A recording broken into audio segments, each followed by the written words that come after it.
დავაბადოთ ჩვენ ვართ ორი ადამიანი, რომელსაც გვიყვარს და გვაინტერესებს ლიტერატურა. შესაბამისად გადავწყვეტეთ, რომ ჩაგვიწერა პოდკასტები და გაგვეზიარებინათ თქვენთვის ისეთი რაღაცები, რაც მნიშვნელოვანი მგონია.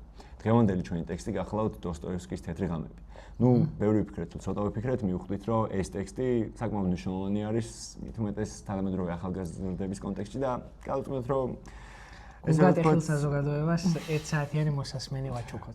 როგორღაც წავეშოვოთ გულგატეხილ ხალხს. დოსტოევსკიზე ძალიან ბევრი იწერებოდა და ჩვენც ახლა გვინდოდა სხვაც სიმართლე დოსტოევსკიზე მისვლა, მაგრამ სანამ პირდაპირ მივახტებით ახლა ძველ კარამაზოვებს და დანაშაულს და სასჯელს და რაღაცა იდიოტს და ეშმაკს, მოდი დავიწყოთ ისეთი დოსტოევსკი თაი ყველას რო წაკითხული აქვს და თან მარტივი რო ასალაპარაკოთ და ასე შემდეგ რა. წერალი რომ მოვთელოთ. სანამ გადავალთ, უნდა გითხრათ ერთი ახალი ამბის შესახებ. ჩვენ ვაპირებთ, რომ გავიაროთ ანა კორძაია სამანდაშვილის კურსი, სადაც ის მსურველ ადამიანებს ასწავლის წერას, ლიტერატურას, მხატვრულ ლიტერატურას და წერას და ეს კურსი არის კაფე ER-ში და შეგიძლიათ რომ ამ კაფეში ასევე გაიაროთ ორი დამატებითი კურსი. ერთი ეხება ფროიდს, ძალიან ექსპერტი ვარ ფროიდის. ფროიდის კურსი არის მოკლედ მისი მოღვაწეობის და ნაშრომების შესახებ, რომელსაც გაუძღვება გიორგი მაისურაძე და ასევე აქვს მესამე კურსი, სადაც რომელიც ეხება ისტორიას და მას გაუძღვება ბუბა კუდავა. ეს არ არის დასპონსორებული ეპიზოდი, ხალხო, უბრალოდ ჩვენ უნდა გავიაროთ ქალბატონი ანას კურსი და გიჩევთ თქვენც რა. ჩვენც იქ ვიქნებით, ავარავდოთ თუ გადაწყვეტთ. ეგ იყო რისით მას გვინდა და ეხლა გადავიდეთ დოსტოევსკიზე მოდი. ახალი მიკროფონებით ვიღებთ ხან. თავარი. თქვენი ნაყიდი მიკროფონებით წერთ, არანაირი კაბელი, არავით არის აი ეს მოტარება. პირდაპირ, ხო, ეხლა მაისურის ქვემოდან უნდა პირდაპირ მაგნიტი უკნიდან, ეს აქედან და დამთავრდა. ხალხო, უღრმესი მადლობა. არ ვიცი, აი არც სპონსორს უყიდია, არც მშობელს გვიყიდეთ თქვენ. ხო და ძალიან დიდი მადლობა. გიფასებთ თავიდან ბოლომდე. დავიწყოთ ეხლა თეთრი ღამეები. პროლოგით ხო არ დაგვეწყო? ხო, დაგვეწყო პროლოგით. მოდი წავიკითხავ მაშინ. ეს პეპსია არაფერს არ ხვდა. რად გაჩნდა იგი? იქნებ იმიტომ შენ სიახლოვეს ყოფილიყო, თუნდ წამიერად. ივან ტურგენევი. ძალიან იმაში შეხვედი. ხო, შორის სიმართლე რომ თქვა ყველაზე მეტად ამ ტექსტში პროლოგი მომწონს.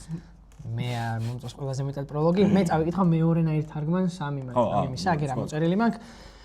ეგებ ამ სოფელს ის მოევლინა მხოლოდ იმისთვის, რომ თუნდაც წამით შენს გულთან ახლოს ეპოვა ბინა.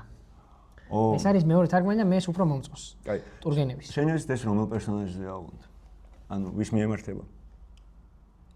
ანუ აი ნასტენკას ეუბნება, ნასტენკას ეუბნებით ამ ლექსს თუ ნარატორს? იმიტომ რომ მე ყველა დარწმუნებული ვარ, რომ ეს ნასტენკას მიემართება ეს ლექსი.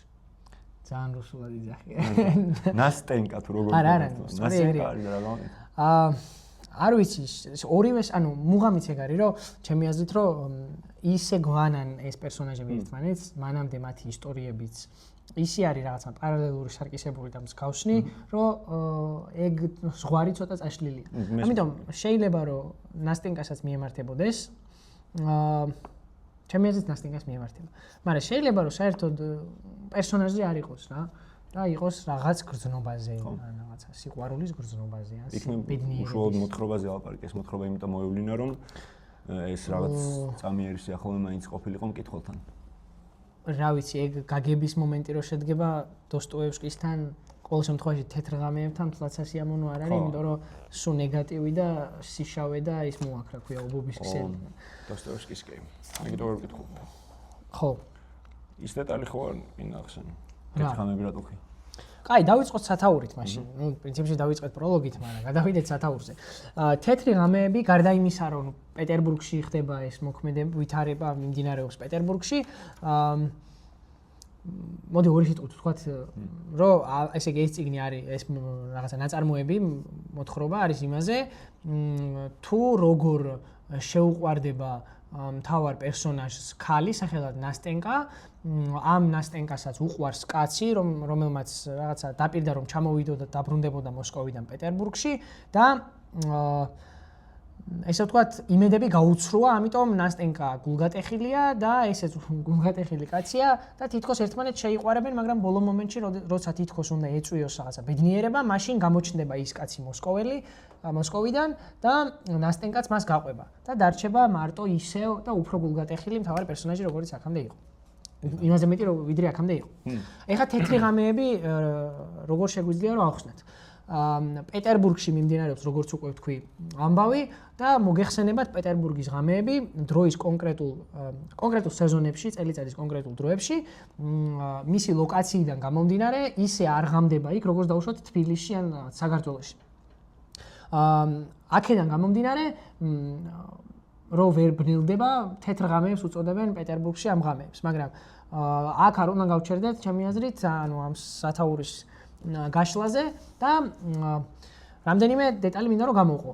პირველი, აქ ამ მოთხრობაში პეტერბურგი როგორც ქალაქი და მთავარი პერსონაჟი, რომელსაც სახელი და გვარი არ აქვს და მაგაზე შემდეგ ვახსენოთ რატო არ აქვს და რას ნიშნავს ეგ, ამ პერსონაჟის შინაგანი სამყარო და პეტერბურგი თავისი შენობებით, ადამიანებით და ამინდით არის გატოლებული.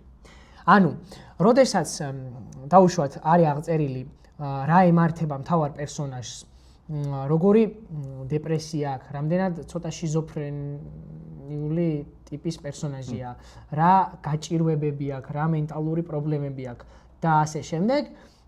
ამის პარალელურად თუ დავაკვირდებით პეტერბურგს, პეტერბურგი ზუსტად იმეორებს პერსონაჟის ხასიათებს. მაგალითად, როდესაც ნასტენკა მიატოვებს და ის სახლში დაბრუნდება, მაშინ პეტერბურგში წვიმს. როდესაც ნასტენკას გაიცნობს და რაღაც იმედი მიეცემა, მაშინ პეტერბურგში კარგი ამინდია.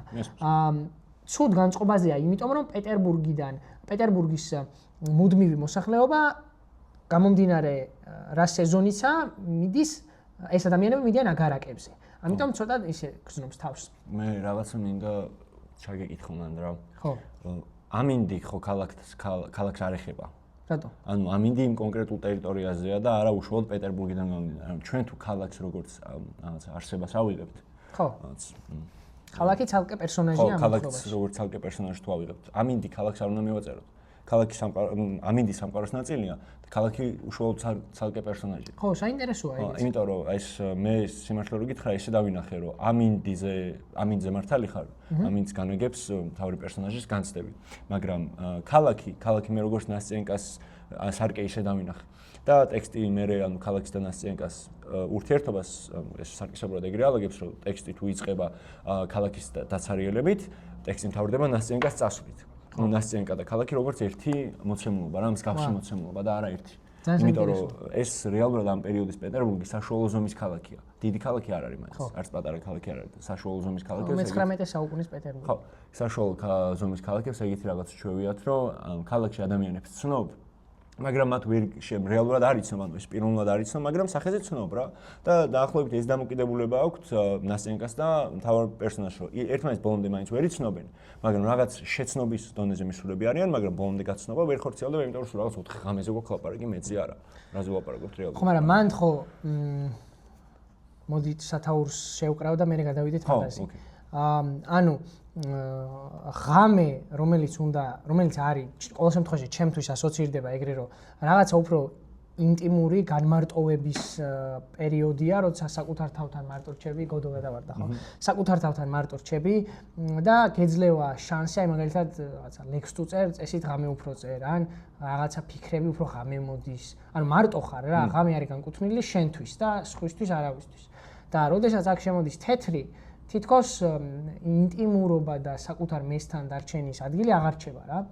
და შეიძლება ამასაც ნიშნავდეს, რომ დოსტოევსკის პერსონაჟები ყოველ შემთხვევაში იქამდე სანამ მას გააციმბირებენ და ეს იქამდელი ტექსტია და სხვანაირი დოსტოევსკის საერთოდ აქ ამ მოთხრობაში ყოველ შემთხვევაში ზუსტად ასეთი პერსონაჟები არიან, რომ მათ არ აქვთ რაღაცა შინაგანი საყრდენი და არ აქვთ ამბავი, რომელიც მარტო თვითონ იციან რა.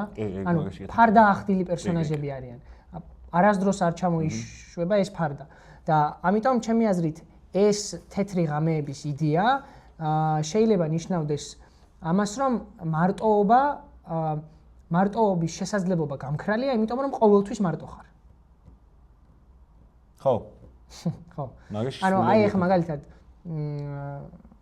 რო წარმოვიდგინოთ ჩვენი თავები და იმედია ამ პერსონაჟს არ გავართ, არის პერიოდები, როცა რაღაცა სოციალიზდებით, ოღონდ ეგზისტენციალური გაგებით, სულიერი გაგებით, როცა მართლა ურთიერთობ ადამიანთან და არის რაღაც პერიოდები, როცა გრძნობ თავს, რომ მარტო გინდა ყოფნა, ან მართლა მარტო გრძნობ თავს, მაგრამ აქ არის რომ სულ მარტოობა, ანუ საერთოდ აღარ გრჩება შანსი რომ შეიგრძნო რა არის რეალური მარტოობა. იმიტომ რომ სულ მარტო ხარ და მარტოობა არის მარადიული პოზიცია, ანუ მარადიული აწმყო არის ოღონდ მარტოობაში რა. პირადი სივრცე და უფასურდება, ხო, ანუ პირადი სივრცე ხდება ქალაქის მასშტაბით რა, ანუ მაქსიმალური გაფართოება. მაგიტოა ზუსტად რომ ამინდი იმეორებს ამის ხასიათს, რომ სამყარო პასუხობს ამას. რომ ხო, ანუ ყველგან თვითონ არის და ყველგან მისი გონებაა და ზუსტად ეგ არის რომ ეგ იწვევს მე იმ შიზოფრენიას, იმ გაყოფილ მეს, იმ რაღაცა გაორებას, ყოველთვის რაღაცა ფიქრის მორევში ყოფნას და რომ გახრჩობს ეს ფიქრი და მეოცნებას უწოდებს, ანუ აი ოცნება, ხო? ეგ მეოცნების დეტალი ძალიან მნიშვნელოვანია. ამბის არარსებობა ძალიან სწორად და კარგად აღნიშნე, მაგას სრულად მოყვება დოზოგადოსტოვსკის პერსონაჟები ხო ყველა თითქმის ყველა დიდ რომანებში არ მეხაბარია. პატარა ზომის მოთხრობებში ყოველთვის მისი პერსონაჟები არიან უამბო პერსონაჟები, ანუ პერსონაჟები რომლებიცაც საკუთარი ამბავი არ გააჩნიათ და შესაბამისად ისინი ვერ აიხსნებიან, მათზე არ მოიყოლება არაფერი. მათზე რო არაფერი მოიყოლება, ერთადერთი რაც მათზე ვიცით არის ის ფიქრები, რომლებიც მათ გააჩნიათ. რა ფიქრებითაც ფიქრობენ, რა? და ეს განაპირობებს მათ არსებობას. ეხლა შეიძლება ვიღაცა მიფიქროს, რომ ანუ რეალურად მოთხრობა არის, როცა ეს მთავარი პერსონაჟი და ნასტენგა ერთმანეთს ხვდება და ერთმანეთის ამბებს უყვებიანო, მაგრამ მაშინ რანაირად გამოდის ამბების თუ არ მოიყოლება მათზე, რანაირად უყვებიანო. ხო და რეალურად ის ხომ ის ნაფიქრებს, მის ოცნებებს უყვება. ანუ რეალურად შესახები ამბები, რომლებიც არ არსებობს, რომელსაც ნასტენგას უყვება რა. ის უბრალოდ უყვება, რომ მე ვარ ესეთი კაცი, რომელიც ოცნებებშია დაკარგული. მე მიოცნებია ეს, მე მიოცნებია ისე და მე მიოცნებია ეს. ამიშოვა. და აქ პარალელი იმასთან ჯდება ვასოსთან. კეჟერაძესთან. ვასო კეჟერაძესთან როგორ? იმიტომ რომ ის ხო ამბები ოცნების კაცია რა, ფიქრებში ცხოვრობს ლიტერატურულ ფიქრებში. მაგრამ 180 გრადუსით სხვა ტიპია, ხო? ანუ ის კომფორტულად გრძნობს საკუთარ ფანტაზიაში თავს და დოსტოევსკის ფანტაზია არის დამანგრეველი და ტანჯვის, ანუ ფანტაზია როგორც ტანჯვის მიზეზი რა. იმიტომ რომ აქ ადამიანურ მახასიათებლებს მაინც არ უსვავს, დოსტოევსკის პერსონაჟებს ადამიანურ მახასიათებლებს არ უსვავს, რაღაცას უერთებს რა, როგორც სიტყვაზე მთავარი პერსონაჟი ამინდთან არის შერწყმული. ისე სხვა პერსონაჟები სხვა რაღაცებს ერწყმიან ხოლმე რა. უფრო მასშტაბურ რაღაცებს, იმიტომ რომ მათი ადამიანური მასშტაბი, რომელიც დოსტოევსკის წარმოდგენით მცირე არის და არის გროტესკული, ძალიან ცუდად რომ ვთქვათ, ეს მასშტაბი რო ცოტა უფრო ზევით გაიტანოს რა, აამაღლოს, როგორც ცდილობს. და ეხლა ვასო კეჟერაძესთან ეგ დეტალი არ გვაქვს, იმიტომ რომ მას ადამიანური ხელშესახები თვისებებიც აქვს რა. ვაღი პერსონაჟი, ვაღი ადამიანია და გახსნილი და ზუსტად. კომფორტულად გრძნობს თავს სიმარტოვეში. ანუ აი ეგ არის კარგი მაგალითი, როგორ შეიძლება ერთი და იგივე ამბავი ორმა ადამიანმა განსხვავებულად აღიქვას. ეგ ხო ცხოვრებაშიც ეგრეა ზოგადად, რომ აი რაღაცა რომ მოხდება, შეიძლება მე მაღვიქვა როგორც დიდი ტრაგედია და მეორე როგორც დიდი შესაძლებლობა. და ვასიკო კეჟერაძე თუ საკუთარ თავში ყოფნას კომფორტულად და ერთადერთ და მთავარ გამოსავალად აღიქვამს, აქ არის დოსტოევსკის მთავარი პერსონაჟი, რომ პირიქით, ხო, ის იტანჯება თავისი აზრებით. შენ რო თქვი, მაგის დასტურს მოვიყვან პირდაპირ მოთხრობიდან, რომ ამბები არ მოიყოლება მათზე. აი პირდაპირ ამბობს, ვინ გითხრათ, რომ თავგადასავალი მაქვს, მე თავგადასავლები არ მაქვს. დამთავრდა, მორჩა. არა აქვს თავგადასავლები. აქ წერს, რომ პეტერბურგში ამდენი წელია ვცხოვრობ და არავის არ ვიცნობო, წარმოიდგინე. აი რავი, რანაირად შეიძლება ქალაქში ცხოვრობდე 10 წელი და არავის არ იცნობდე. კაი, 5 კაცი იცნობ, მაგრამ ან 5 კაცის ნომა ხო ცნობა, ანუ არ არის. ხო, იქ მის რაღაცა სახში რო არის იმ დამხმარეს იცნობს და ერნესტენგა გაიცნო და ხო. ეგეთ პერსონაჟებს ქმნის ხოლმე დოსტოევსკი რა, რომ მე ყოველთვის როდესაც დოსტოევსკის პერსონაჟებს ვკითხულობ, ეგეთი განცდა მიჩნდება, რომ როგორ შეიძლება მოახერხო, რომ ასეთი უსაზღვრო სივრცე მისცე პერსონაჟს და ამავდროულად ასე დააწურილმანო, ასე პატარა გახადო რა. ანუ რეალურად ზევიდან რო დახედო პერსონაჟს რა, მახასიათებლებით რაღაც ამბებით, რომლებიც მასზე უნდა მოიყოლოს, იმ გასაქანებით, რომლებიც აქვს ან ხელშესახები რაღაცეებით, რაც მის ირგვლივ ხდება. დოსტოევსკის პერსონაჟები არიან პატარები. არაფერი არ ხდება მათ ირგვლივ. ამისთვის ეს ნასწენკა იყო ერთადერთი გამოფრწყინება, რომ რაღაც მოხდა მის ცხოვრებაში და ამბავი შეიძლება დიდ რომანებს არ გულისხმობ. დიდ რომანებს არ გულისხმობ. ცხადია ეხლა დანაშაულდა სასჯელი. ხო, ორეულში ეგრე არის მაგალითად. ხო, აი არაფერი არა. საერთოდ. მარათქმაშიც ხო ეგა არაფერი არ ხდება საერთოდ, კიდერეებია. მაგრამ ანუ რეალურად იატაკქვეშეთის ჩაწერებს ეგა. ხო, გარდამავალია ეხლა. ხო, იდეაში. და მე უბრალოდ სხვა მასშტაბიდან რო უყურებ, ან არა აქ დაწვრილმადება და ან ცოტა უფრო რო გამოხვალ რა და დიდი სურათის დანახვას რო შეეცდები. ხვდები რომ ბიჭო პერსონაჟი ამ დონეზე ყავს გაწელილი. ანუ რა სიშორეზე ცდილობს რომ წაიყვანოს და იმდენად სიშორეზე ცდილობს რომ წაიყვანოს რომ პერსონაჟის საწყისი წერტილებიც კი დაკარგულია. ვერ ხედა ვერანაირ საწყის წერტილს, რომელიც პერსონაჟს გააჩნია. იმდენად შორს აი მაგალითად ან იდეაში პერსონაჟი რომ ამოიცნო მის საწყის წერტილები უნდა დაიჭირო რა რაღაც მახასიათებლები აი მაგალითად აი გრეგორ ზამზა რომ ამოხსნა შეგიძლია უნდა ცადო რომ ხოჭოდ რატო გადაიქცა აი წერტილები იპოვო რა და ამასთან ვერ პოულობ იმ წერტილებს ესეთი მეოცნება რატო გახდა ესეთი ის რატო გახდა გარდამტეხი მომენტები ცხოვრებაში არ არსებობს ხო არ არსებობს არავითარი იმიტომ რომ რაც იყო არის რა მორჩა აი ესე მოყვება სხვათა ფოლკნერს რეალურად მაგიტო ადარებენ კი არა დოსტოევსკის მაგიტო ადარებენ ფოლკნერს რომ პერსონაჟების ერთი და იგივე მოდელი აქვს აღებული რეალურად რა მათი მოდელირებით ადამიანები იდეაში არ იცვლებიან თუ რაღაც დიდი ტრაგიკული რაღაც არ მოხდა მათ ცხოვრებაში მაგრამ ფოლკნერთან ეს მოვლენა უფრო ბუნებასთან დაკავშირებულია რა ანუ ძალიან მახინჯად რო ვთქვა მეტნაკლებად ბიოლოგიურია და დოსტოევსკისთან ეს უფრო ეგზისტენციალურია რა უფრო ფილოსოფიურია ეს იდეები შესაბამისად პერსონაჟები უფრო გასულები არიან ძალიან მახინჯად რო ვთქვა და დოსტოევსკისთან უფრო დედამიწაზე არიან ჩამოშობილები რა ხო ეს განსხვავებაა მათ შორის ანუ ამბავს ყვება მაგრამ ანუ იცი ამ პერსონაჟის წარსული თითქოს მაგრამ არ იცი რა მოიყვანა აქამდე ანუ ყვება მაგრამ არაფერს არ ყვება ხო ზუსტად ანუ არაფერს არ გაძლევს. ნასტენკას უყვება რაღაცას, მაგრამ ვერ გაიგებ ვინ არის და საიდან მოვიდა. აი ძალიან სწორი სიტყვა ვერ გაიგებ ვინ არის. იმიტომ რომ ამბებს რომლებსაც ყვება, მას საკუთარ თავზე არ არის ეგ ამბები. რაღაცა უცნებებია რომლებიც აქვს. ეგ არის ისევ მისივე აზრი საკუთარ თავზე, ხო? და არა ის რაც მოხდა. ობიექტურობა გამქრალია და სრულიად სუბიექტურობა. თან ამ დროს ცოტა ნაკლებად მორწმუნეა დოსტოევსკი, იმიტომ რომ წმენა გაუძლიერა ციმბირში ყოფნამ და იმ გარდამტეხმა მომენტმა, როცა სიკვდილი მიუსაჯეს და აი იმ მომენტში როცა უნდა თითქოს მომკვდარიყო, გადაიფიქრესო რა, ეს სპეციალურად გაუკეთეს, მაგრამ აი მაგ მომენტში ხდება დოსტოევსკის თავში ეს რაღაცა სარწმუნოების უფრო გაძლიერება, ხო? აქ არის რომ აი ობიექტურობა რომ დაკარგული აქვს, თითქოს რაღაცა წაშლილია და ძალიან ისარი რა ქვია, პოსტმოდერნული პერსონაჟი საკუთარ თავზე ვერენდობი რო ყვება რაღაცებს რა. აქ არის ერთი ისა ეპიზოდი, როცა ჯერ უნდა ვთქვათ, რომ ანუ ქალაქის განაპირა უბანში ვცხოვრობ, ანუ გარეუბნელია. აი ზოგადად ძალიან კაი ისა აქვს რა ქვია. ქარუმიძეს ზურაბ ქარუმიძეს გარდაიცვალა სამწუხაროდ რამდენიმე თვის წინ თუ სწორად მახსოვს და აკა მორჩილაძეს ესე საუბრები აქვს YouTube-ზე ვნახე და იქ საუბრობენ გარეუბანზე როგორც ცნების შემოსვლაზე ლიტერატურაში ძალიან საინტერესო ისაა დაკვირვება არასდროს არ დავკვირვები ვარ გარეუბანი რა როლს ასრულებს ლიტერატურაში ანუ როდის შემოდის როდის იწყება და რატო აკეთებენ ამას ხო და აქ რა დატვირთვა შეიძლება ქონდეს იმას, რომ პერსონაჟი არა ქალაქში, არამედ გარეუბანში ცხოვრობს. მე მაქვს ეგეთი იდეა, რომ როდესაც გარეუბანში ცხოვრობს, ჩემთვის ეს ადამიანი, ეს პერსონაჟი, მთავარი პერსონაჟი და მე არ დამავიწყო სახელზე ვილაპარაკოთ. ეს პერსონაჟი არის დამკვირვებელი. ანუ აი, როგორც სარტრი წერს იმაში, რა ქვია, კაფკაზე რო წავიკითხეთ ყოფნა და არა, ეგრე ქვია წიგნს. და იქ ერთ-ერთ თავში, რომელსაც ქვია ხედვა, ანუ ყურე ლუკ, რაღაცა რა, რაც არის, ხედვა. მან აღწერს ეგეთ მდგომარეობას, რომ როდესაც ერთი ადამიანი უყურებს მეორეს, ეს ადამიანი, ანუ მაყურებელი, ობიექტივიზაციას უკეთებს, ანუ ანიუთებს იმას, ვისაც უყურებენ. ეს არის სუბიექტი და ეს არის ობიექტი. აი მაგალითად ავტობუსში რო ხარ და ვიღაცა რო მოგაშტერდება ძალიან ცოტა უხერხულად რო ხარ. აი მაგ სიტუაციას აღწერს ზუსტად რა, ან რო ჩაივლი და ესე ბებუები რო გამოგაყვანებენ თვალს. სამეზობლოში აი ეგრე რა, საკუთარ თავს აღიქვამ როგორც საგნად რომელსაც აკვირდებიან. ჩემი აზრით ეს პერსონაჟი არის დამკვირვებელი პერსონაჟი და ასევე მგონია რომ მაგის გამო არის ეგოისტი. იმიტომ რომ უყვარს საკუთარი თავის სუბიექტად აღქმა. იმიტომ რომ ეგ აკლია. ხო, ოკეი.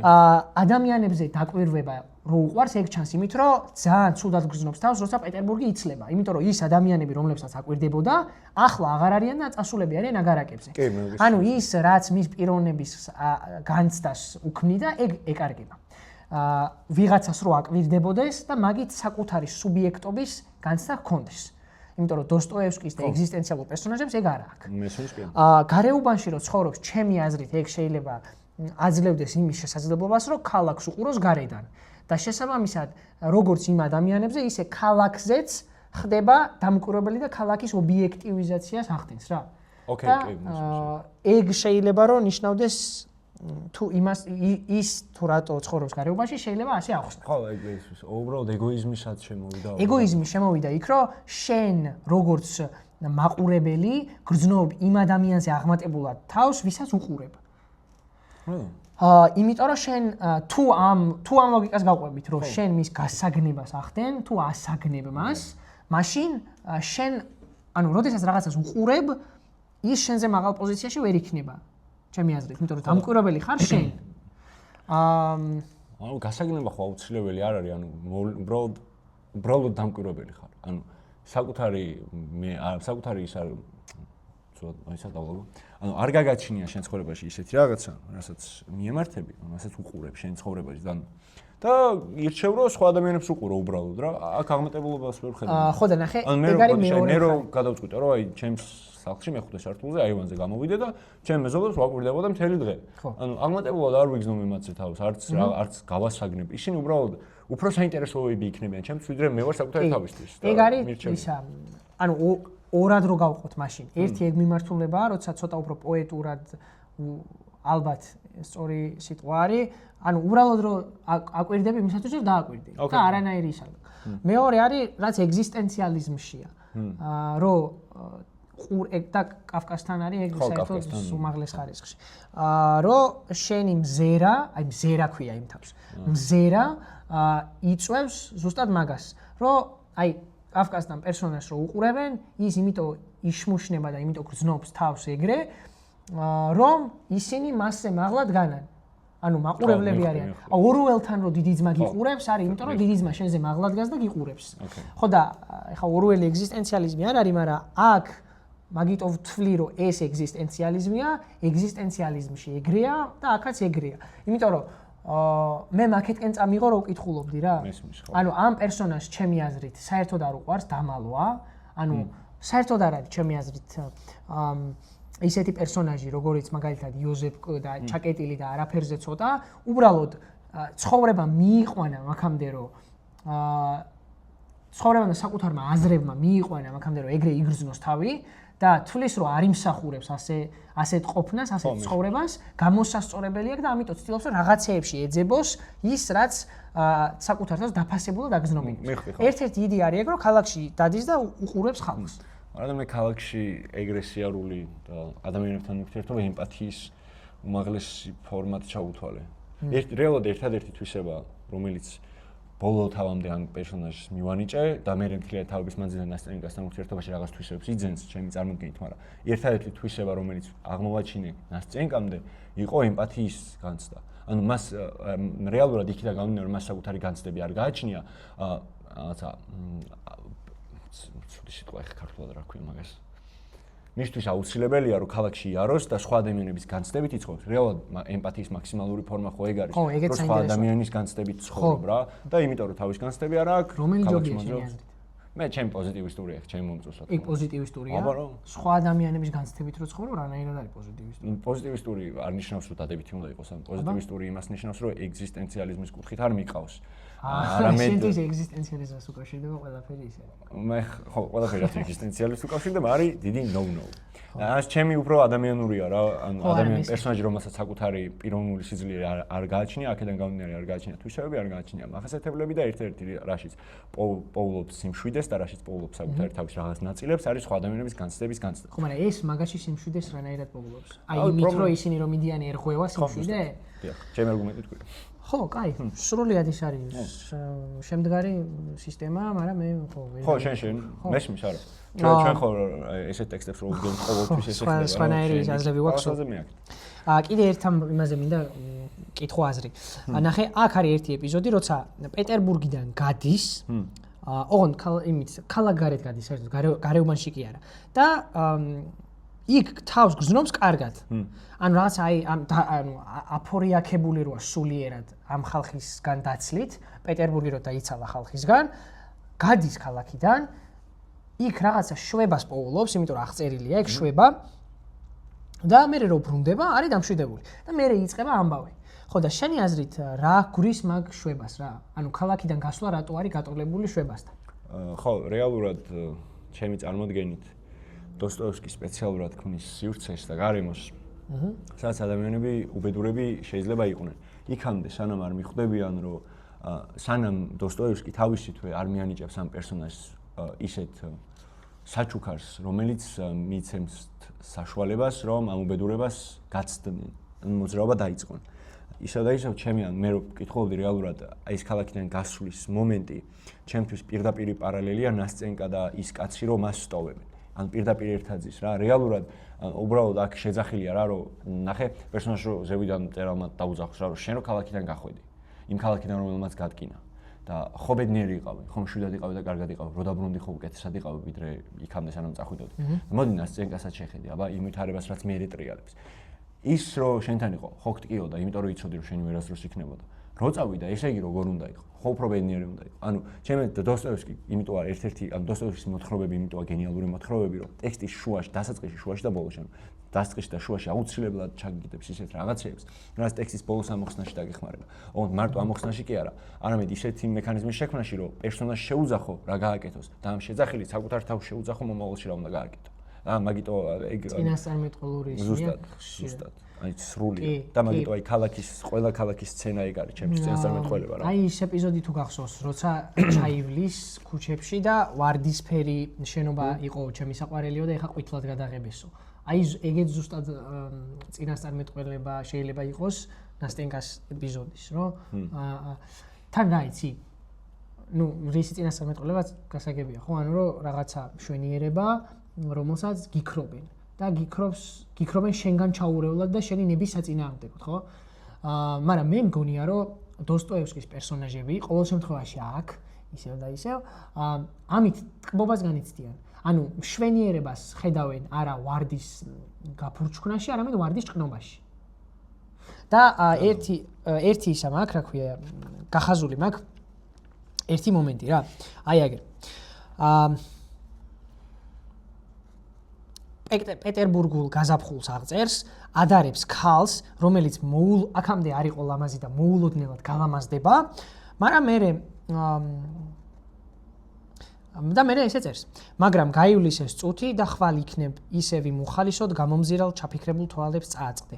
ისევ ის გაცრეცილი სახე დაინახო, ისეთივე გაუბედავი იერით და იქნებ სინანულისა თუ რაღაც მწარე სევდისა და წყენის კვალით შეამჩნიო წუთიერი გადაცემისთვის.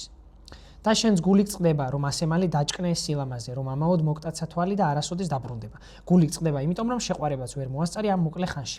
ანუ, რასაც გვიყვება ეს მთავარი პერსონაჟი, არის რომ ყველაფერი არის თითქოს უარყოფითი, სიკვდილისკენ მიდრეკილი, ანუ თანატოსის მხარე არის მკვეთრად მძლიერი დოსტოევსკისთან ამ პერსონაჟში და ყოველთვის ასეთ დეტალებს იჭერს რა. ხო. ანუ სამყაროში ეძებს სიკვდილის მეტაფორებს. აი ის ვარდისფერი შენობა რო გადაღებეს. აი ეს რო ქალაქის გაზაფხულზე რო აი გაზაფხული დგას, წესით რავი გაზაფხულია სილამაზეა რაღაცა ხეები ნელა ყვავილებს გამოისხა. ასე შემდეგ. სილამაზე დაბადება, ხო? და შენ ამ დაბადებაზე, ბუნების დაბადებაზე და ქალაქის გაცოცხლებაზე გახსენდება ქალი, რომელიც ლამაზდება და მე აღარ არის ლამაზი და ხდება ანუ ხო ხდება შემდგომ არაესთეტიკური ხო და ჭკნება რატო უნდა გაგახსენდეს ეგ თუ მიდრეკილი ანუ ხო და მაგიტომ მგონია რომ მიდრეკილება აქვს იმთავითვე თანატოსისკენ ძლავრის მოკვდინების ენერგია აქვს და ამით სიამოვნებას იღებს ოღონდ სხვა სახის სიამოვნებას რა ანუ აი გვემაში ხო ზუსტად კომფორტულად არის ამ მდგომარეობაში ჩემი აზრით ოღონდ კომფორტულად არა ამ სიტყვის ზოგადი გაგებით და იმ გაგებით რა გაგებითაც ხმარობთ არამედ აი უფრო აანალიზებ, რომ ეს ცუდია, მაგრამ აი რაღაც კუთხით შენ სიამოვნებს, რომ თავს ესე გზნობ. ხო, მესმის. ოღონდ ამას ვერ ხსნი რატო? ეგ ხო ადამიანები, ორი სახის ადამიანები არსებობს დედამიწის სრუტეზე. ადამიანები, რომლებიც მიდრეკილები არიან უბედურებისკენ და ადამიანები, რომლებიც მიდრეკილები ვართ ბედნიერებისკენ. დოსტოევსკის პერსონაჟები მიდრეკილი უბედური ცა, ხო? ხო, ანუ დოსტოევსკის პერსონაჟები არიან ზუსტად ეგეთ სახის პერსონაჟები, რომ ისინი მიდრეკილები არიან უბედურებისკენ. და სხვა შორის ეს თან იაზრებენ, რომ უბედურებისკენ არიან მიდრეკილები რა.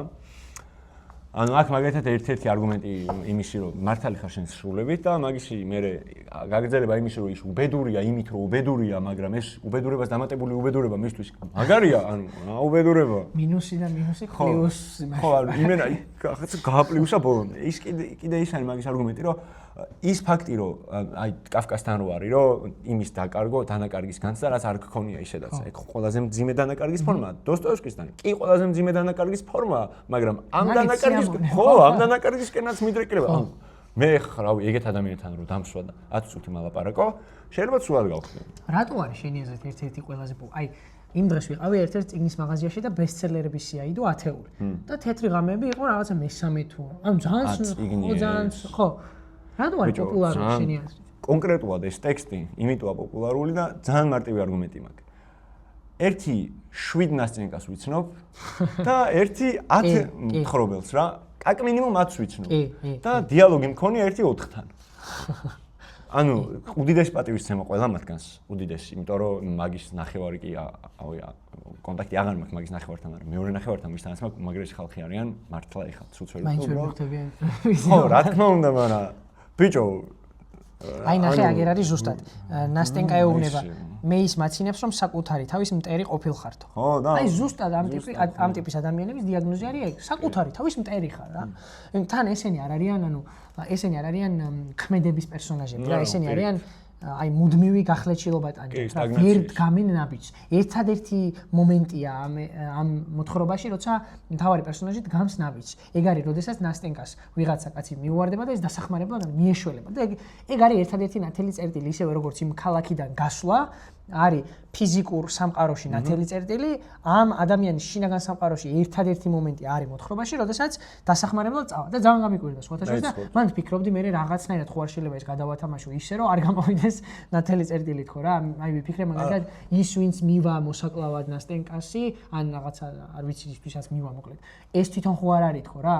და მას ხო არ გონია სხვა და ხო არ ეგ სახის ინტერპრეტაციები ძალიან კაია მომწონს ეგენ. სხვა შორის ჩემ წამოგიდით ის კაცი ვისაც მიუმარდა და გამოგლიჯა ის კაცია რომელიც ბოლოში მოვა და წაიყვანს ნასტენკას. უბრალოდ ვერ იცნო ნასტენკა ჩემი აზრით ვაფშე და ძიმართლა რო გითხრა და მეორე ამბავი ის არის რომ ეს რომ მივარდა და ნათელ წერტილს რო ეძახი რეალურად ჩემი წარმოდგენით მისი განცდა ან მთხრობელის განცდა ეუბნებოდა რომ შენ რო ეხლა ამხავს უშველი მე უფრო უბედური იქნება იმიტომ რომ ვიღაც ადამიანს დაელაპარაკებ და მიხვდები თუ რამდენად უბედური ხარ.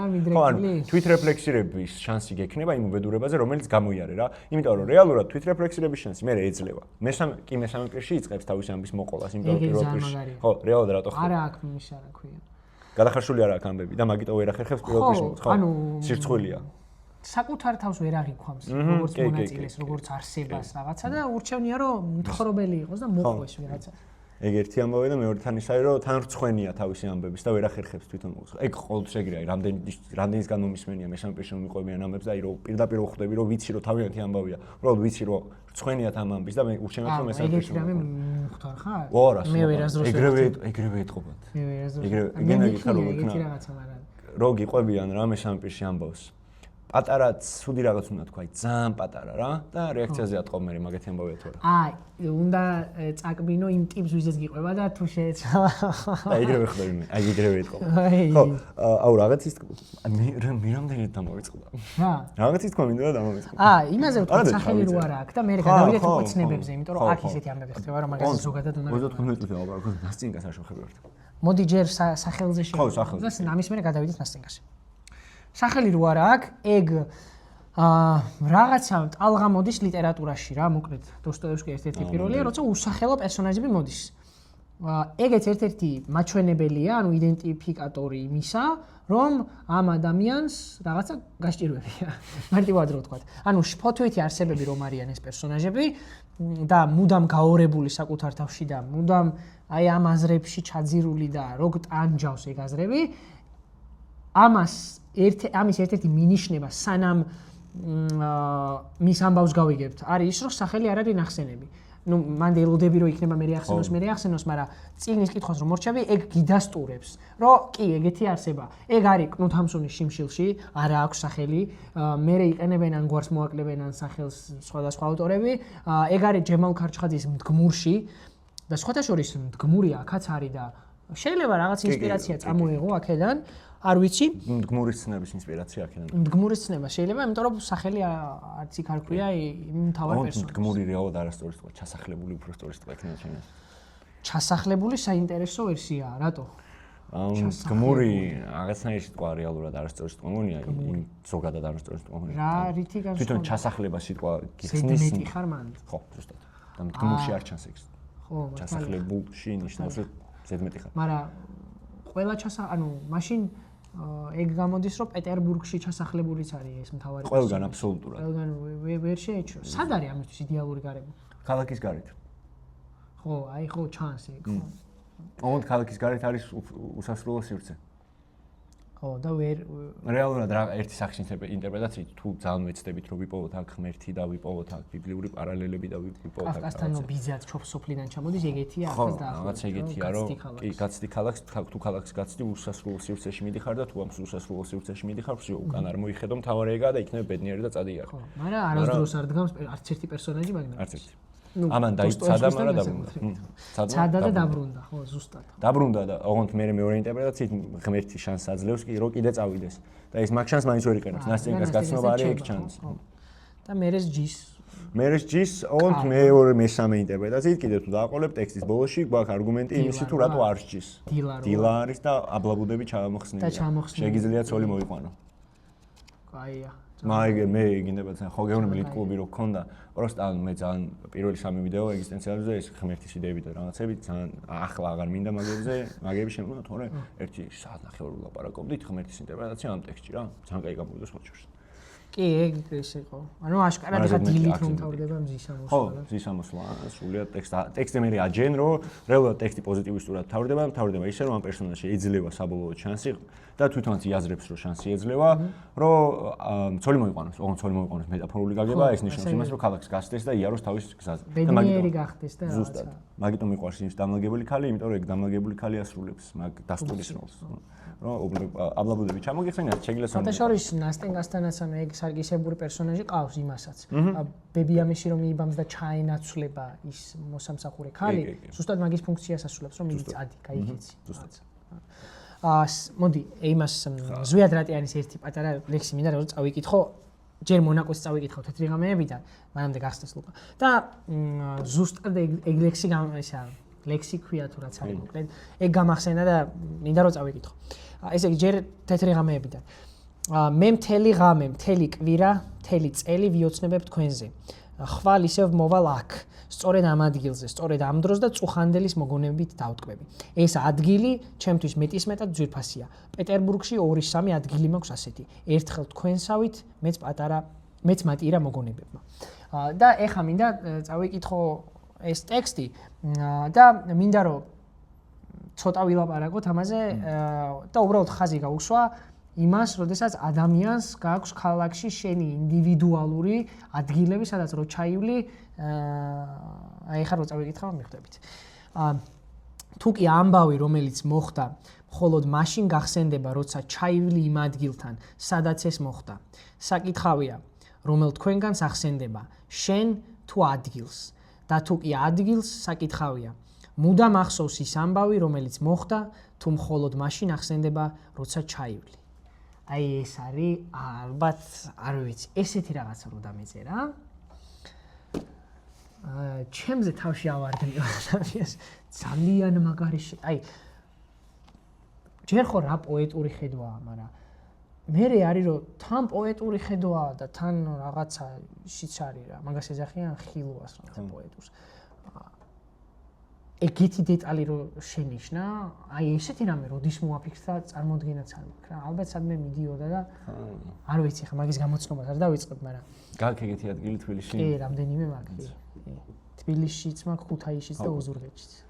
თბილისში მაქვს. ბევრი არ ვიცი, მაგრამ 3-4 ადგილი მაქვს ეგეთი. ძალიან ისაა რა ქვია. და კიდე ასეთი არის ადგილები და წიგნები რა. იმიტომ რომ ნახე კონკრეტულ ადამიანებთან რო გაკავშირებს. იქ ეუნება ბოლოს რო წავიდეთო იმაზეო, ვენეციელ ვაჭარზეო რა და მე არა ვენეციელზე არ მინდაო ნასტენგა ეუნება, რატო? იმიტომ რომ ვენეციელ ვაჭარზე შენ ვიღას ემახსოვრები იქ თუ ავედით მე მახსოვრება ის მოსკოველი, ხო?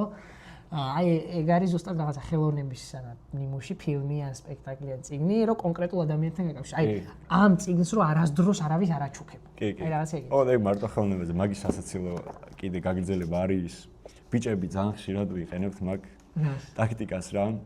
ანუ რაღაცა პირველად რო გადიხარ გოგოსთან რა.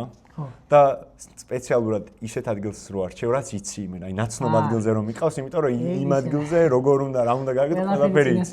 ზუსტად, თავიდან. იქ რო ყვავილების ქალისის და რო გაივლი და რაღაცას რო გეტყვის წინასწარ დადგმული. მან თავი მომღანისა რომ სხვა ადამიანთან არ უნდა იყოს ეგ დაკავშირება, არამედ უბრალოდ მაგ მოვლენასთან უნდა დააკავშირო რა. აი, ახლა ვერ გამოძრები, მაგრამ არა თორე ახლა გოგო თუ ისეთ ადგილზე წაიყვანე, რა ადგილით ვიღაცასთან გიკავშირდება, ვერ გაიქცევი მე ვერც ერთ და ვერც მეორეს. ხო, ანუ იგივე კაფეში არ უნდა წახვიდე, თორე იმაზე ვეღარ იფიქრე, საერთოდ ვეღარ. ეხლა გადავიდეთ ნასტენგასი. ნასტენგა. რას გვეტყოდით ბატონო ლუკა ნასტენგასი? როგორ მეწოდება? ვინ ნასტენგა გეწოდება? ისე 26 წლის რო არის და ის 17 წლის. მოიცა. არა, ხო, რეალურად მეწოდება, იმიტომ რომ ბიჭო, არ შეიძლება ადამიანს უყვარდე. და მე გავიდეს წლები და ის ადამიანი მიხვდეს, რომ შენი სიყვარულით მან საკუთარი თავის პოვნა შეძლო და შენ გადაგიყვარა. იმიტომ რომ მე ყველა დარწმუნებული ვარ, ეს თავი პერსონაჟი რომ ცოტა საგან მოაზროვნე იყოს და ცოტა მოიკითხებოდეს ჭკუა. წლების მერე მიხვდებოდა რომ ნასცენკა არის ზუსტად ის მექანიზმი, საბოლოო მექანიზმი, რაც სჭირდებოდა იმისთვის, რომ არსებობა დაიწყო. და ნასცენკა მერე გახდება უბრალოდ მოგონება, რომელმაც დააწყებინა მოძრაობა. მეტი არაფერი. და მე ეგეთი ქალები მეწოდებია. მაგ დროს რაღაცები რო არიან კაცებისთვის. მაგ დროს როგორ შეიძლება ეგეთი რამე გაანალიზო, ანუ ვერ გაანალიზებ რა თქმა უნდა ეხა კაცო. მე მაგაში ვერ დავადანაშაულებ მთავარ იმას რა. არ ვადანვის მთავარ პერსონაჟს. მთავარ პერსონაჟს. მაგაში არც მე ვერ დავადანაშაულებ პირიქით. ანუ უბრალოდ ქალზე მაქვს ლაპარაკი რა, რომ ზოგადად ეხა ნასტენკას შემთხვევაში ეგ ბევრად უფრო მარტივად, იმიტომ რომ საყვარელი კაცი ყავს, ის ყავს, ეს ყავს. და ბებიამის გაიქცევა, მაგრამ უბრალოდ აი ზოგადად რომ ნასტენკას პროტოტიპ ქალებს წარმოვიდგენდი, ისინი ხო თუ რაღაც მართლა ძლიერი პიროვნული მახასიათებლები არ აქვს და მართლა თავის გზას არ ადგენენ და არ გაიქნევენ სადღაც. ხო ყოველთვის ეგრე დაიმართებათ, რომ ვიღაც კაცი შეუყვარდებათ, ვიღაც კაცი შეუყვარდება ეს ქალი, მე ეს ქალი მაშინ მოძრაობას აღწევს და ის კაცი დაივიწყებს. ვორჩა. ეს მაგ არ გინახავს, აი ბოლო ნაწილი გეხვეწების, სადაც წაგიკითხავს, სადაც გინახავს, ეს კაცი დაივიწყებს. აი ეგ აბა როგორ მინახავს? ან ჩემ პირად ცხოვრებაში, მეგობრებში, ვისაც მოუყოლიათ, ბევრი ანუ აღძრა შეუყვარდა, აღძრა მოძრაობა და დაივიწყა ის გოგო და დარჩა მოძრაობა. ზუსტად. არ ვიცი ეგეთი. მინახავს რამდენიც კი. აი რო ჩავალთ გეტყვი ერთ-ერთს. აი, მანახი. პროვოკაციული საკითხია. მე კიდე იმის თქვა მინდა რომ სანამ ბებიამისის და მის ურთიერთობაზე გადავალთ, იმიტომ რომ ეგ აუცილებლად აღსანიშნია.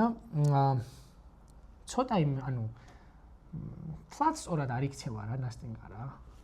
ანუ ჯერ რო ეუნება რომ მოდი ჩვენ მეგობრები ვიყოთ და უცებ ხელი მომიჭირა. ანუ ხელი ჩაკიდებული ღამე დადიხართ, გოგო და ბიჭი და ეს ეუნება რომ მე ის მიყვარს და არ შემიყვაროთ.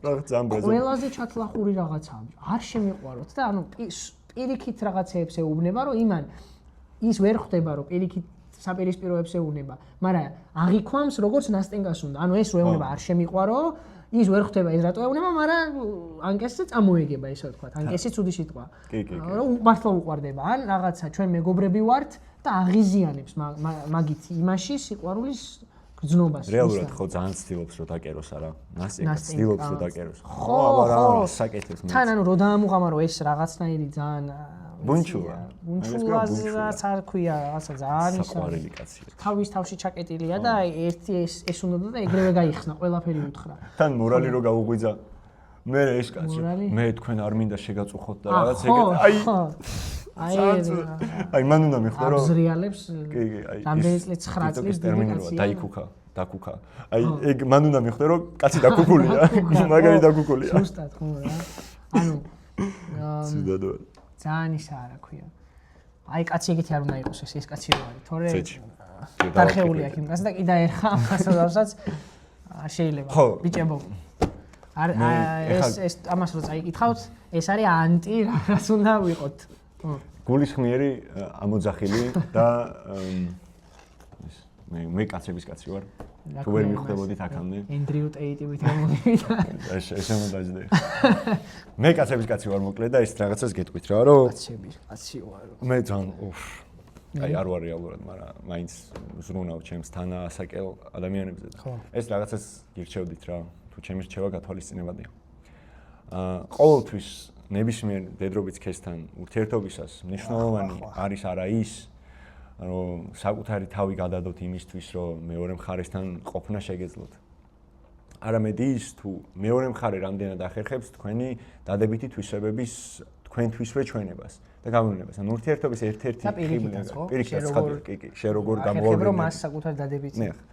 როდესაც ურთიერთობაში ეგ არ დგას, მოდი არ იყოთ ეს პერსონაჟი და დატოვეთ იქაურობა. მით უმეტეს როდესაც ხვდებით, რომ მეორე მხარე გიყენებთ იმისთვის, რომ საკუთარი ემოციური სიცარიელე ან რაღაც ტრამვები დაჰილოს, ესე უხეშად რო. ხო და რავი რა, ამის მარტივია რომ გაიქეცთ. აი ზუსტად გემართება ის, რასათაურიც ქვია, თეთრი ღამეები. ანუ როცა თეთრად ათენებ ღამეებს და უბრალოდ შენ ბიოლოგიურადაც და მენტალურადაც ისე ითიშები, რომ უკვე შენი თავი კი არა, აღარაფერი აღარ გახსოვს. მაგრამ მე რაღაც მინდა კიდე დავამატო. საბოლოო ჯამში, მიუხედავად იმისა, რომ ყველას ვურჩევდი, რომ ესეთ გარემოში არ ყოფილიყვნენ, ეს ეგრეთი სახის ადამიანების თუ ვერ ახერხებთ რომ ეს გარემოს გაიქცეთ და მაინც ეს გარემოს ჩავარდით, რეალურად ეს არის ყველაზე კარგი რამ, რაც შეიძლება დაგიმართოთ. იმიტომ რომ ამის მერე მიხვდებით, ანუ ეგ ხალი თქვენთვის გახდება რაღაცა ფიქრის დამწყები და მერე მიხვდებით, რომ რეალურად მოიცა, სად ვარ, ბიჭო, რას ვაკეთებ? ერთ 64 მაინც დაწერთ. სულ თუ არაფერი. რამდენი ლექსი წამიკითხავს იცი ესეთი. ჩაგიყარე ხო ის. კი. მე აქვს ძილობ რომ ხალხს შემოუძახო რაღაცები და 64 ლექსი დაწერთ. დაწერი, მე წამიკითხავს ეგრეთ დაწერილი ლექსები. ხო. ხოჭერ გაიგამოსთ მე, კაი ხალხი არის.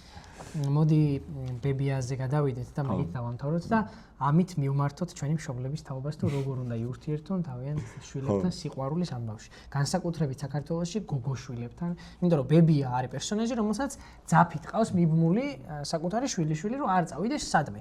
და რეალურად მაგიტო იცნობს იმ მოსყოველ კაცს და მაგიტო იციკლება იმ ადამიანზე და ვერ იგდებს თავიდან და ეს რაღაცა მახინჯი გაგების სიყვარული, რომ თითქოს რაღაცა მასზე მუდმივი ფიქრი არის სიყვარული და რა ვიცი ორჯერ ნახავს ხო ჩემი აზრით იმის ბრალია რომ ბებიამის ყავდა 24 შვილზე მიბმული იმიტომ რომ თავისუფლება თუ არ მიეცი და ადამიანმა არ აქვს მნიშვნელობა გოგოა თუ ბიჭი თუ არ გამოსცადა საკუთარი თავი ამ მდგომარეობაში იმ ადამიანთან როგორი ურთიერთობა გამოსდის ეს გრძნობა როცა მეუფლება როგორი ვარ ამას თუ არ გამოაცდევინებ შვილს მაშინ გავაწლები და ისეთ რაღაცას გააკეთებს რომ შეიძლება საერთოდ გაგიჯდე და მოდი რა ესე ძაფით როგორც ბებიამის ყავს მიბმული ნასტენკა ეგრე არ მივიბათ შვილები არ ვიცი ხა ჩვენ მშობლები არ ვართ და შეიძლება რთული არის ესე ადვილია ეს რომ ვლაპარაკოთ და რთული არის მშობლის პერსპექტივიდან მაგრამ ფაქტია რომ მე წავიკითხე ამ ორი პერსონაჟის ურთიერთობაში რომ ბებიამისი იმდენად ზრუნვის იდეით არის შეპყრობილი რომ საბოლოოდ გალიაში სვამს თავის შვილიშვილს ეგ ხო რეალურად უკვე მშობლობა ეგ მესაკუთრეობა სრული მესაკუთრეობა ეგ არ შეიძლება რა ხო ეგ მოიშალეთ აი ხა რანაირი შეძახილია ეგ არ შეიძლება აი ხა ესე შეძახილი ჩვენგან მაგრამ ხო ეგ თუ შეიძლება ეგ არ გავაკეთოთ იმიტომ რომ მე თქვენი ქალიშვილი ვიღაც ვაჟბატონს ამას გავუკეთებს და მე დაიწყება ესე წრებრუნვა და მე საზოგადოება არ ისევ კარგი დღეში ვიქნებით. ესეთი ორი ბიჭი დაიწყოს პოდკასტი. აუ რა არ მეთქვა შეველა. ვაუ. ხო. აი. რავი, რამის დამატება ხო არ გინდა? აუ. შეიძლება. რა გინდა? აი. ტუს დავადებ. არის მიზეზი, რატომაც ავირჩიეთ გარდა იმისა, რომ პოპულარულია რა. რატომაც არის პოპულარული, მაგიტომ ავირჩიეთ, იმიტომ რომ აშკარად ეს რაღაცა შიზოფრენული მდგომარეობა და მისწრაფებები, საკუთარ თავში ჩაკეტილობა, მიჯაჭვულობა სიყვარულის სახელით ვიღაც ადამიანზე ძალიან პოპულარულია დღეს. და ეგ არის მიზეზი, რატომაც არის ეს მოთხრობა ცნობილი. თან მე ზედმეტად ბევრი ბიჭი მყავს ნანახი, ვინც ამ მოთხრობით მოძრაობს და ამ მოთხრობაზე აფანატებს იმიტომ რომ ბიჭებმა ამ მოთხრობით არის ხო არის მოძრაობ თუ შეიძლება რა თუ შეიძლება არ გამოვა ეგრე ხალხო რა აი კონტროლიორები უნდა იდგნენ ავტობუსის გასაღებაზე და უნდა ამოწმენ და შენ თეთრი ღამე ნო საყვარელი მოთხრობა თეთრი ღამე კარცელო გავიშვი ხო საბედნიეროდ ჩვენ არ გამოგვიცდა ესეთ რაღაც მაგრამ ვიცნობ ბევრს ვინც გამოცადა და გული შეგვტივა მათზე ხო და რას ურჩევდი რომ ეგეთ ხალხს რომ თეთრი ღამეები გადაყლაპული. ბიჭო, მე ეგეთ რაღაც, ანუ სხვა შორის მილაპარაკია. ანუ ხო გეუბნები არა, მილაპარაკია ადამიანთან, ვინც თეთრი ღამეებს აფანატებდა და საკუთარ თავს მთავარი პერსონაჟის როლში აყენებდა. მე ვერ ვვნებოდი ეგეთ რაღაცას, რომ რახან გადაგხდა ეგ მოვლენები და რახან ეგეთი გავლენა იქონია ნასცენ კავშირზე, ეხა უკვე რა დაგრჩენია. უბრალოდ უნდა დაждდე და ეს ანუ მოინელო ჯერ ერთი ის ადამიანი, რომელმაც ეგ ყველაფერი გაგიკეთა, ვინც გადგინა. ეგ ადამიანი უნდა მოინელო, უნდა დაივიწყო. და მე უნდა იფიქრო უბრალოდ იმაზე, რომ რეალურად ამაზე უკეთესი ან უარეში რა შეიძლება შენ ცხოვრებაში მოხდეს. მოდი უარეში ის ხასკავ. უარეში მილიონი. ხო და უარეში ხო მილიონი, მაგრამ სასიყვარულო ურთიერთობაში გეუბნები კაცო და არა იმაში. სასიყვარულო ურთიერთობაში ამაზე უარეში რა შეიძლება მოხდეს. ვიღაც სხვა კაცის გამო ქალმა გადაგაგდო რა. ოკეი, კაი, მაგაზე უარეში თუ ვერ მოხდება. ესე იგი უკვე უკეთესობისკენაა ყველაფერი, ხო? და რეალურად საპირისპირო დრო შეხედა. ბიჭო, მე კარგად დაუხსენე. ხო და უკეთესობისკენ ამაზე უკეთესი რა შეიძლება მოხდეს ის დეტალში. ანუ ადამიანმა, ვიღაც სხვა ადამიანმა იმითი რომ გული გადგინა, მოქცა საშუალება რომ გაიზარდო. ხო და ეხა რეალურად თვითგვემის დრო არ არის, ანუ გაზრდის დროა რა. ანუ მე ძალიან ისეთი ადამიანი ვარ. ხლა რა გავაკეთო ხალხო? ბევრს არ გზივარ და Hans Zimmeris რამე მუსიკა უნდა დავადოთ background-ზე და ეს ამოვჭრათ და დავდოთ ჩურთად. და მე ვიღაცა მოგწეს რომ მადლობა. მე გადავხარში. ის გოგო დავიწყე და მე შემდგარი ადამიანი ვარ. ჩვენი მიზანიც ეს პოდკასტი დავიწყეთ იყო ეგ. თქვენთან ვართ ხოლმე. ხო, ხალხო, თუ ეხა ამას ჯიმში უსმენთ. წარმოიდგინე. როშაროკა რაღაცა ასკილოს მოიჩენჯება და მუკარო ყვება ესე აქია პეტერბურგი არის ანარეკლი აი და იმ გოგოზე რომ ფიქრობს ძალიან ის პეიტიდან მოგვივიდა ეს ეპიზოდი ხალხო 12 საათია ანუ ღამის და გვაპატიეთ ესე ბოლოში ძალიან გაჭრა იმიტომ რომ დავიღალეთ აი ძალიან დავიღალეთ მართლა რა მანამდე ვერ მოვახერხეთ იმიტომ რომ დრო არ გქონდა და ეხა ვჭერთ და თუ რაღაცა ცოტა ძალიან ავღადავდით გვაპატიეთ. მაგრამ იმედია საკმარისად ბევრი ინფორმაცია მოგაწევთ ტექსტთან დაკავშირებით. ყოველ შემთხვევაში გადახარშვის საშუალება მოგეცით რა. კაი, დავემშვიდობოთ. ქისაზე ხალხო, ერთხელ არ გვითქვია რომ გამოეწერათ არხი და ერთხელ არ ვიხსნებია ქისა. ოჩახში. ქისაზე შეგიძლიათ რომ დაგვეხმაროთ ხალხო, უკვე კამერის ყიდვა გვინდა, მიკროფონები გვიყიდეთ და ძალიან დიდი მადლობა. ახლა უკვე თავში აგვივარდა და კამერას ვითხოვთ და გამოიწერეთ არხი. ეგ არის რაც გვინდა და დანარჩენს ჩვენი თვისებთ. ნახვამდის.